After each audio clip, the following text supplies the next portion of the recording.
People are strange when you're a stranger. Faces look ugly when you're alone. Women seem wicked when you're unwanted. Streets are uneven when you're down. When you're strange, faces come out of the rain. When you're strange, no one remembers your name. Yeah. You're live with IKE DIAZ and Michelle. We're doing it big on Planet B.O.B. The promo. We going live. It's live. We're live on the air. We want to get on here and talk about Planet B.O.B. How are you doing, Michelle? I'm doing pretty good, Ike. How are you? I'm doing good. Did I shock you right now? I said, yeah, I was like, 1 minute we're talking today, but I'm like, oh, we're on the air. It's like, okay. I was like, I told you it's 30 seconds and then we got to go on. Yeah, that's true. You weren't kidding, were you? So it was like, we were talking about something else, but then it started. I was like, talking about your allergies and your runny nose. Ike is not feeling well. I know, it's crazy. I used to do so many football podcasts with my allergies. People just got used to it. I'd be sneezing and coughing. It was pretty crazy. So we're finally getting Planet B.O.B. on the air. A lot of people keep asking us, what is B.O.B.? And we want to get this message out to the public and to everybody to get ready, get prepared. We're not trying to fearmonger anybody, but we are trying to give you a leg up on everything, because there is a lot of things going on in the world, and it is pretty scary if you think about it. But we don't want to scare you, but we just want to make sure that we give you the right information to move forward. And Michelle, her and Denise, they're going to be the host of Planet B.O.B, and they might get me on their show once in a while. So I'm going to be pretty happy to be on the show, right, Michelle? Oh, that most definitely. We'll be glad to have you. Yeah, so I can't wait till they tell me, hey, tonight you're on. So I'm gonna be like, I can't wait. You know what I mean? And I'm gonna think of some good stuff to bring to the table. So I'm absolutely. So tonight we're just gonna give you kind of like an intro of what Planet B.O.B. is about. You can find us on Facebook. I'm gonna let Michelle take over because I'm gonna do some sharing. I gotta share the podcast to some groups and to some other places. And Michelle, take over for me and let everybody know what we are doing.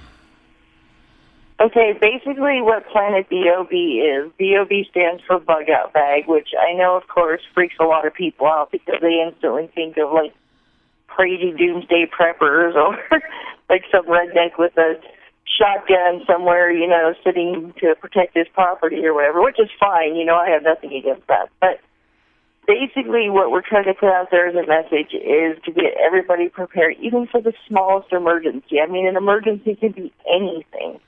And it's so crazy because, people think of an emergency as like a Planet X hitting the planet or Yellowstone blowing, whatever.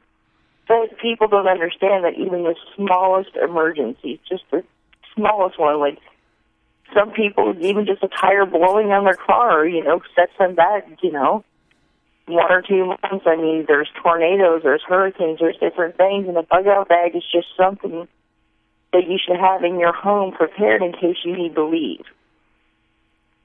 So explain just a little bit more about the B.O.B, because I have at least 5 to 10 people a day ask me what it is, and it's been since you started the group Planet B.O.B. I'm helping out as an administrator, and I love it because I'm learning more about being prepared and being a prepper. And explain just a little bit more about how to organize and how to get the B.O.B. together, and when you should have it, where you should have it. That way people have a better understanding.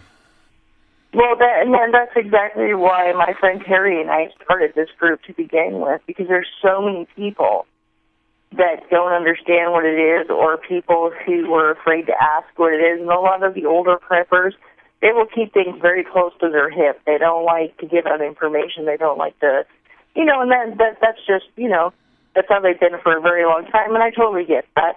I would never disrespect that. But, I mean, we just really want to help people out. And a bug-out bag is just basically something that you're going to want to have on you in your house just in case, like, let's say like there's a tornado coming or a hurricane. You need to leave your house, right away.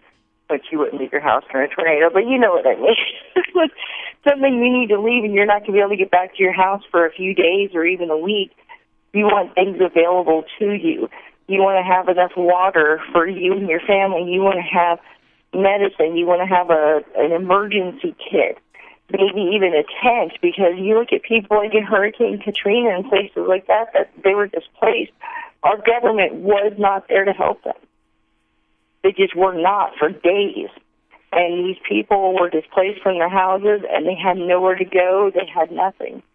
I'm going to take us back real quick to that. They always say to be prepared 72 hours before government agencies get there.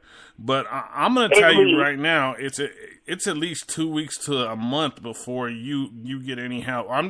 That's my opinion, because it depends on where you live and what's available in your area and how big the place is. Like if you're going to have a disaster, let's say in a smaller town, they're going to be there within probably 2 to 3 days. But if you're living in a larger city, where there's just, you would be surprised how long it actually takes or how much longer it takes in a larger city than it does in a small town. You would think that would be the opposite, but it's really not. It's crazy. Yeah, it's just like I was talking to you about the videos tonight. The people were stuck.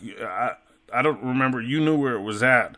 But I was watching the video, and the police and the National Guard were there, and they were watching people stuck, but they weren't helping them. And they were following orders. They were there was other residents of the community going out and helping the people that were stuck. But like I said, the other ones weren't helping them. So I was like, it's pretty scary. It really is. I mean, it really is, and people who haven't lived through it don't understand. Like, when I was younger, this is seriously why I started getting into prepping to begin with. I mean, even as a little kid, it's like, I lived in Grand Island, Nebraska when I was 10 years old, and we had a whole bunch of tornadoes come through that city in one night. I mean, there was a book and a movie made about it called Night of the Twisters. I mean, that totally happened. It just, one tornado after another. And a lot of the town was destroyed. People were displaced. We were lucky, thank God, our house wasn't destroyed, but we were without water. The stores closed down. The ones that weren't destroyed were boarded up, and they were, starting to charge outrageous prices, and then people started looting. And, of course, within a day or two, here comes the National Guard come rolling into town. When you're a little kid, that's pretty scary, Just these tanks come rolling in and guns and curfews, and they basically decide how much water you can have, how much food you can have, and if they do turn on the water, how many hours it's going to be on. And it's really, it is a quite scary experience. And for anybody out there, I'm telling you, especially if you live in the disaster area where they're prominent to have to be prepared. I mean, get just the simplest stuff ready so you don't have to rely on these government people for support. I mean, the president came. I was a little kid, and it was Jimmy Carter. He came, and that's when I knew as a little kid, our president is pretty much like the Queen of England, just kind of there for a show. Because as a little kid, you're like, oh, the president's coming, everything's going to be all right now, They get there, they take pictures with the little kids, smile, shake hands, and leave. I mean, that's seriously all they can do. That's how it's set up. So it's pretty much you need to be reliant on yourself. Yeah, this is you can't be reliant on these government agencies. Deep situation. And, I mean, I'm talking to people, and they don't really even know the basics of a small B.O.B., you know what I mean? And they don't even know what a B.O.B. is, and I've been working on this for 10 years, we talked about it earlier. I've been working on it for a while. I've been a prepper for a while, so so me to come up with this is for me to get involved with something like this is something I've been wanting to do for a long time. I just don't talk about it with nobody because I really didn't know anybody. I really didn't know anybody.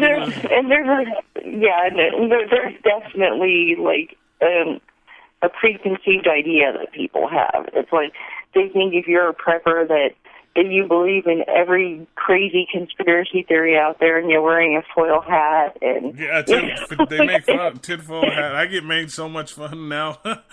Now that people know a little bit more about the things that I'm involved in. You do kind of believe in every crazy conspiracy. But I do. I'm just kidding. I do a lot of more research than people think. Like people think that it's just it's. Well, oh, he just heard it on YouTube. No, I actually go out in the field and I got a P900 camera and that's totally understandable. But everybody else, planet, they really don't. And a lot of people think that when you're talking about preparing that you're telling them to prepare for Planet X or Yellowstone and the end of the world. And a lot of preppers have like these. I mean, I call it. I shouldn't call this, but I call it an RPG, And if anybody doesn't know what an RPG is, it's a role-playing game, basically. And there's a lot of prepper sites that are still playing this RPG of, total doom. Everybody's wiped out. We're all going to go back to living like Quakers, and there's going to be no electricity, and we're all going to be like milling meat and sewing our own clothes, and there's going to be a barter system in place, and there's good guys and bad guys, which are, villages and camps, and then there's raiders, or, what I mean? And they literally see this in their head. And that's why a lot of people stay away from prepping, because a lot of preppers see it as all or nothing. Do you know what I mean? Like there's no in between.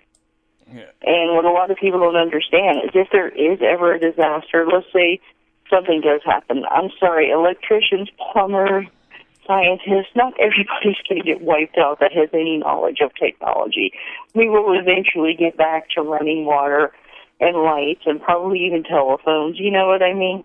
Yeah. But that's beside the point. But a lot of people do see that, and that's why they stay away from it. What was interesting today, and I know this is further down the line, was, matches and lighters, they're going to eventually run out. So, I had been practicing, I let you know I've been practicing starting fires with wood and I don't know what it's called. I know what it looks like. It's, to start the fire basically with wood. I have been working on doing that, and it's took a long time. Yeah, and there's also the flint and steel. That's never going to go out of whack because there's always going to be something like that. Yeah, and that's pretty much a forever thing, unless you're going to start 40 fires a day for 10 years. But I mean, it will eventually burn out. Don't get me wrong, but I mean, there's enough in the world where. There'll always be something, but you should know at least 5 different ways to start a fire. Yeah, I remember as a kid, I was probably about 7 years old, and I think I watched a movie called The Quest for Fire, and they had to carry this fire. They were through ice cold, and I don't know. Did you see this movie? And I always think about that movie, and I'm like, man, I better learn how to make a fire in case if we end up in the caveman days or something.